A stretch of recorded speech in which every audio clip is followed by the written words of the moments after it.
Recent గా Indian president Draupadi Murmu గారు INS Vagsheer ద్వారా సబ్మరైన్ లో ప్రయాణించారు. ఈ ప్రయాణాన్ని కర్ణాటకలోని కార్వార్ నావల్ బేస్ నుంచి స్టార్ట్ చేశారు. ఈ ప్రయాణం దాదాపుగా 2 గంటల పాటు గడిచింది. ఇందులో ద్రౌపది ముర్ము గారితో పాటు నావల్ చీఫ్ అయిన అడ్మిరల్ దినేష్ కే త్రిపాఠి గారు ప్రయాణించారు. అయితే ఇండియా నుంచి సీట్ సార్టీ చేసిన సెకండ్ ప్రెసిడెంట్ ద్రౌపది ముర్ము గారు. మరి ఫస్ట్ ప్రెసిడెంట్ ఎవరు? ఏపీజే అబ్దుల్ కలాం గారు. ఏపీజే అబ్దుల్ కలాం గారు 2006 లో విశాఖపట్నం నావల్ బేస్ నుంచి సబ్మరైన్ లో ప్రయాణించారు. ఈ మధ్య కాలంలోనే ద్రౌపది ముర్ము గారు రఫేల్ ఫైటర్ జెట్ లో కూడా ప్రయాణించారు. Because president is the supreme commander of the armoured forces.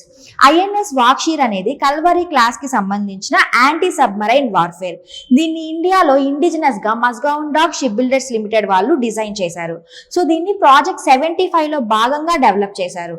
So దీన్ని రీసెంట్ గా జనవరి 2025 లో కమిషన్ చేయడం జరిగింది ఇండియన్ నేవీ. సో దీని యొక్క మోటో చూసుకున్నట్లయితే వీర్త వర్చస్వ విజయ, కరేజ్ సుప్రీం అండ్ విక్టరీ.